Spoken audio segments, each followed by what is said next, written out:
Everyone, welcome back to my channel. तो दोस्तों चलिए 3.2 एक्सरसाइज का थर्ड क्वेश्चन स्टार्ट करते हैं। इसमें सबसे पहले हमें समीकरण बनानी है और उसको प्रतिस्थापन विधि के द्वारा सॉल्व करना है। तो पहला क्वेश्चन है, दो संख्याओं का अंतर 26 है। एक संख्या दूसरी संख्या की 3 गुनी है, तो उन्हें ज्ञात कीजिए।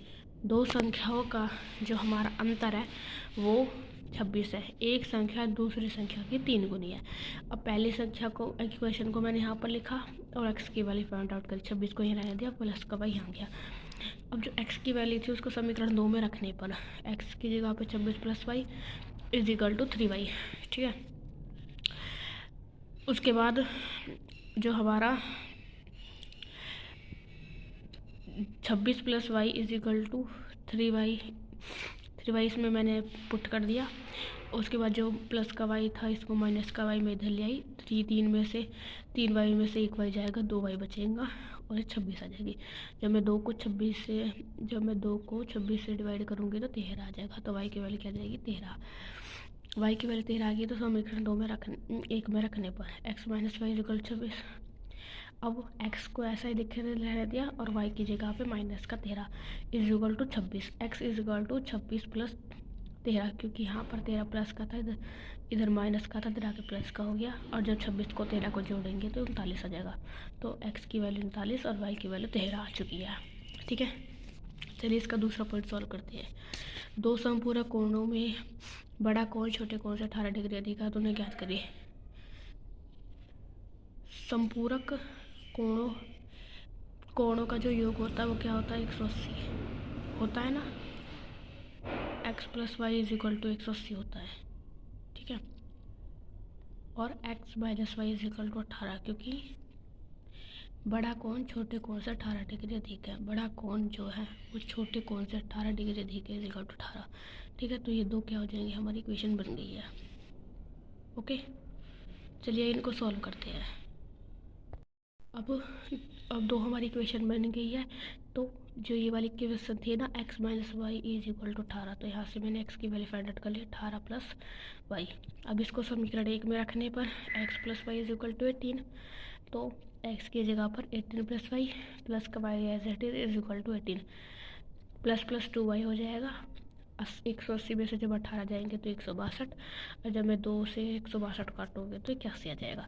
अब y की वैल्यू 81 को समीकरण 2 में रखने पर x minus y is equal to 18, तो x माइनस वाई की जगह 18 इज इक्वल टू 18। अब जो 18 को और 81 को जोड़ेंगे तो 99। तो इस वजह से क्या हो गया, x और y की वैल्यू हमारी निकल गई है। ठीक है,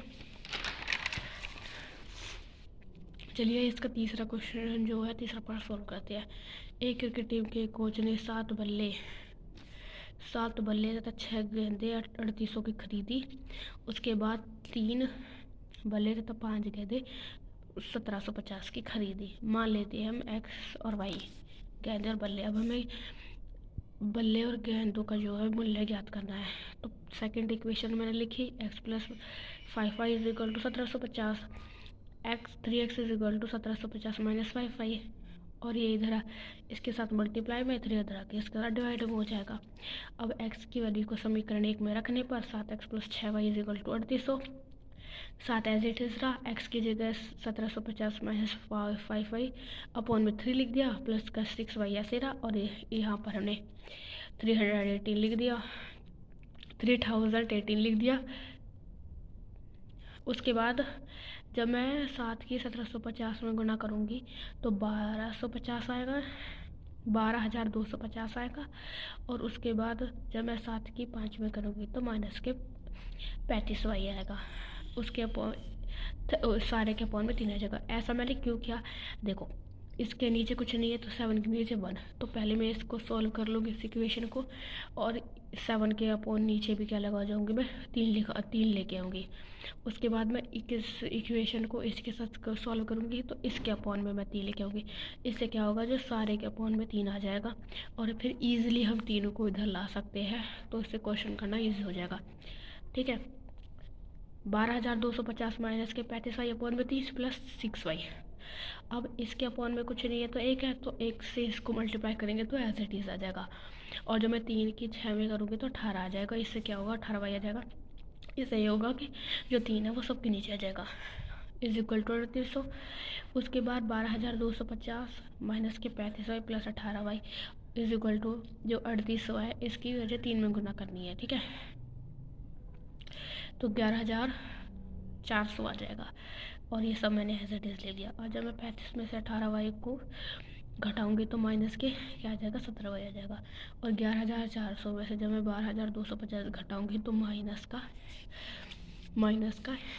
850 आएगा। माइनस से माइनस कैंसिल आउट हो जाएगा। 17y इज इक्वल टू 850 और y की वैल्यू हमारी 50 आ जाएगी। y की वैल्यू 50 को समीकरण 2 में रखने पर 3x + 5y is equal to 1750। 3x + 5 into 50, क्योंकि y की वैल्यू तो 50 लिख लिया ना, तो 50 इंटू 1750। 3x ऐसा ही लिखा रहेगा, प्लस जब मैं 5 को 50 से गुना करूँगी तो 250 आएगा और बराबर में 1750 ऐसा ही लिखा रहेगा। 3x को ऐसा ही लिखा रह दीजिए 1750 और ये प्लस का है 250, इधर आके माइनस का 1750 में से जब हम 250 घटाएंगे तो 1500 और जब मैं 1500 को 3 से डिवाइड करूँगी तो 500। इस तरीके से x की वैल्यू 500 और y की वैल्यू 50। अब जो पार्ट रह गया उसको मैं नेक्स्ट वीडियो में कवर कराऊँगी।